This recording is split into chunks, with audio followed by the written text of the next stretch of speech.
días. Comezamos este informativo dedicado a Valentín Paz Andrade. Estes son os nosos titulares. A Real Academia elixe a Paz Andrade para o Día das Letras 2012. O fillo de Paz Andrade destaca o compromiso de seu pai con Galicia. A intensa vida de Valentín aparece subliñada polo seu carácter polifacético.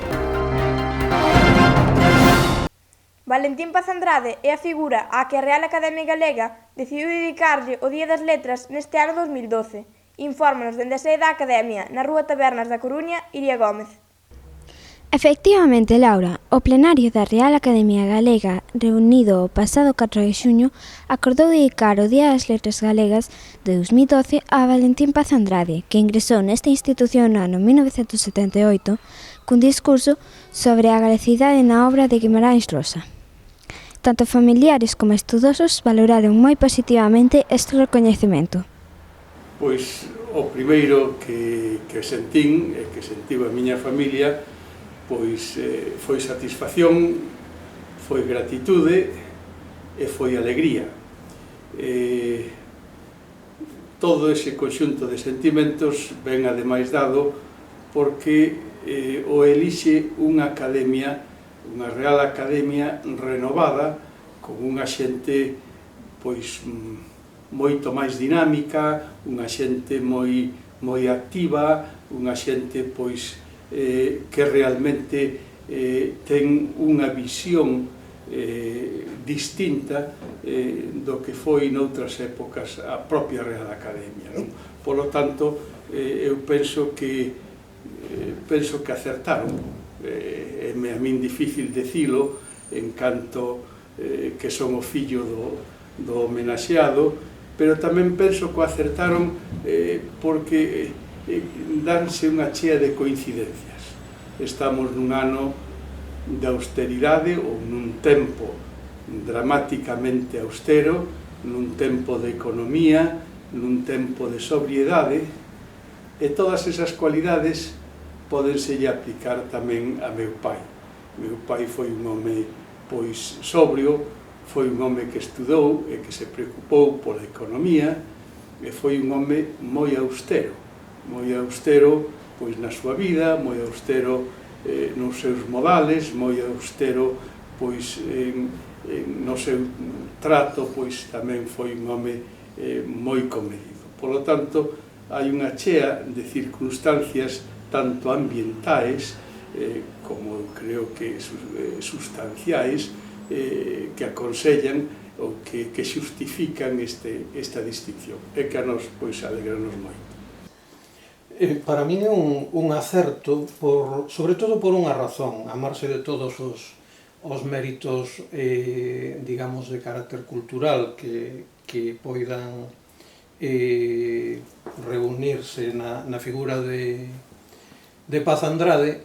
Eu penso que é un acerto porque dedicarlle o Día das Letras Galegas a unha personalidade con moitas facetas e que pode, digamos, resultar relevante para moita xente, porque, digamos, por exemplo, os abogados poden sentirse representados nunha figura deste tipo, non? Os empresarios poden sentirse representados, bueno, o mundo cultural e político tamén. Entón, eu creo que iso dalle á celebración un aspecto máis amplo, non?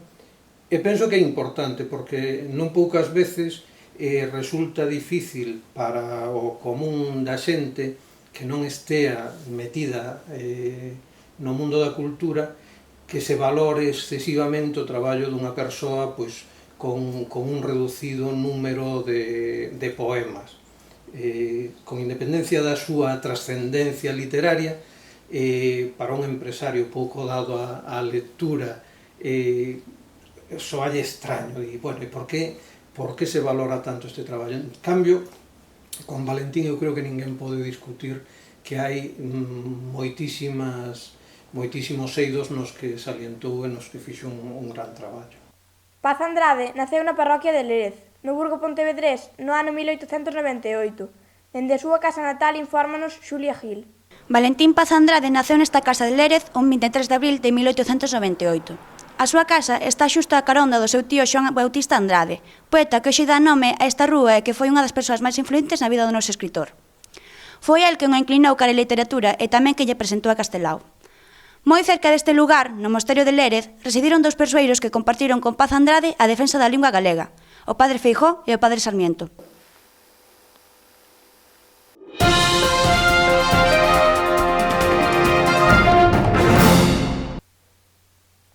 Valentín Paz Andrade tivo, durante os anos 20 e 30, unha intensa actividade política e participou no movemento galeguista dende moi novo.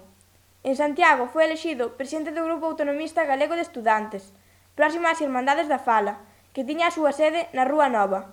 Dende aquela, a súa actividade política continuaría con numerosas intervencións públicas. Dende Lugo, amplíanos esta información Roi Gómez.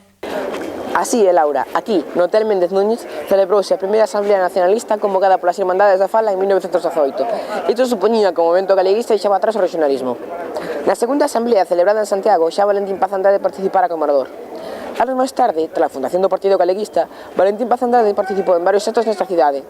Nun deles, no comedor deste mesmo hotel, celebrouse unha homenaxe a Castelao na que interviu xunto cos deputados Otero Pedrallo, Vilar Ponte e Suárez Picallo. Xoán Bautista Andrade presentou o seu sobriño Valentín a Castelao. Axiña estableceron unha amizade que se faría máis forte na etapa santiaguesa do noso escritor e que se estendería ata a morte do político rianxeiro. Foi Valentín Paz Andrade o único que se atreveu a publicar un artigo tras a morte de Castelao no xornal compostelán La Noche. Do pasamento de Castelao xurdiría tamén o poemario Pranto Matricial. En 1982 aínda publicaría o ensaio Castelao na luz e na sombra.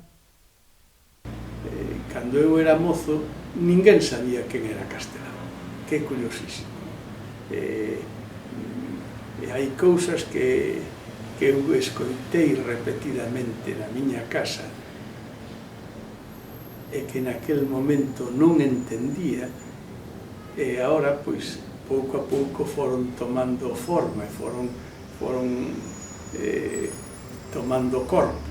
El, por exemplo, decíame o pouco de morrer Castelao, que foi a primeira vez que eu vin chorar a meu pai, pois el decíame: baste dar conta como Castelao chegará un intre en que este nos altares de cada unha das casas galegas. Obviamente non se refería a un altar religioso, referíase a un altar laico, referíase a un respeto social. Bueno, pois eso, de algún xeito, pois ocurriu, porque hoxe Castelao está popularizado. Castelao está en todos os fogares.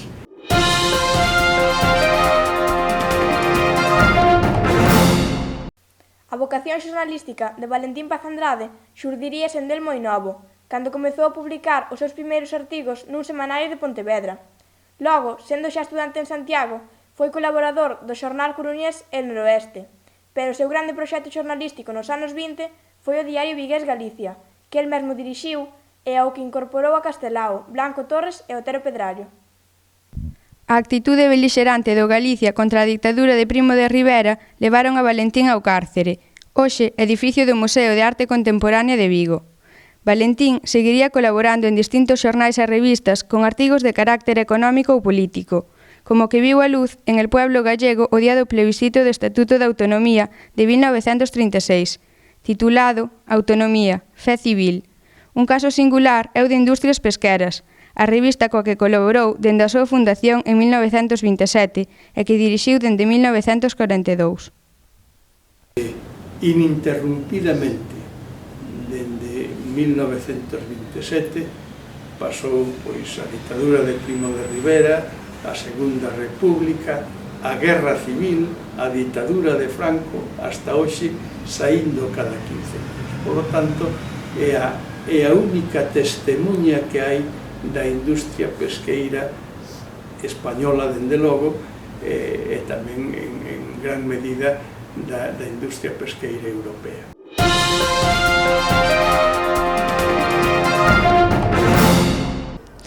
Paz Andrade cursou estudos de Dereito na Universidade de Santiago de Compostela entre 1917 e 22, período no que tamén colaborou co xornal santiagués Gaceta de Galicia, sendo asemade xefe da redacción do semanario La Provincia, editado en Pontevedra. Valentín Paz Andrade desenvolveu un importante labor como abogado. El converteu o seu despacho profesional da rúa Policarpo Sanz de Vigo nun bufete de grande sona e prestixio. Foi no exercicio da súa actividade profesional cando sufriu un atentado en 1932 na Rúa do Príncipe de Vigo, no que recibiu 5 impactos de bala.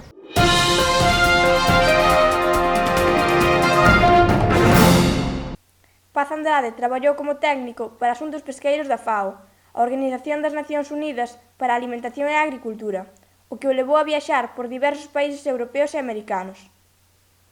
Antes de constituirse Pescanova, meu pai empezou a traballar con Nacións Unidas ca FAO, por man de outro galego ilustre, non moi lembrado, que foi Osorio Tafal, un home de gran dimensión internacional, e Osorio Tafal, que tiña un gran posto en Nacións Unidas, pois foi o que o levou para traballar ca FAO.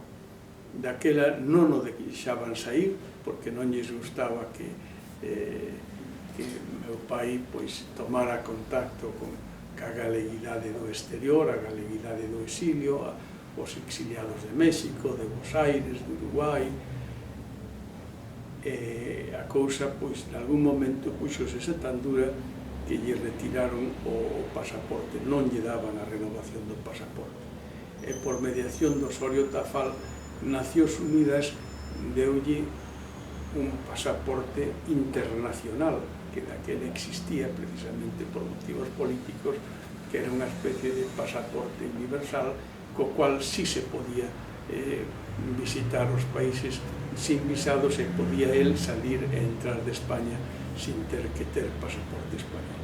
De maneira que, efectivamente, meu pai estuvo sempre en contacto co exterior, porque ademais el traballou en Cuba, traballou en Colombia, onde pasou moitos meses, traballou en Chile, traballou en Buenos Aires.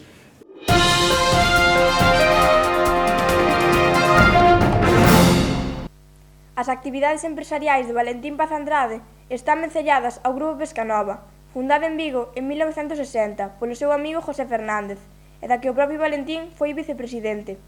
De Paz Andrade xurdiu a idea de Pescanova, unha empresa que incorporou o procesamento e ultraconxelado a bordo de grandes buques, o que a converteu nunha multinacional con gran presenza internacional.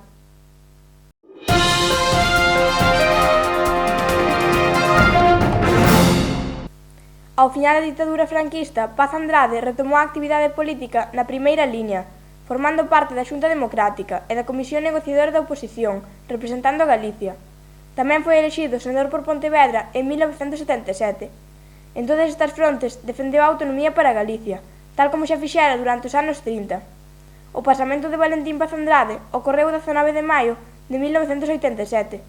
No cemiterio do seu Lérez natal, Galicia, despediu un dos seus fillos máis ilustres e polifacéticos.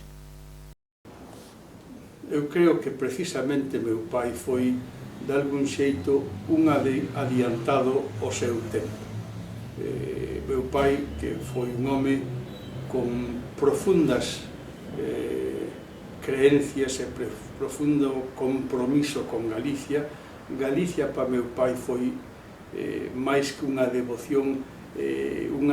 devoción rayana na obsesión. E con isto poñemos o punto final a este programa informativo dedicado a Valentín Paz Andrade. Moitas grazas pola súa atención.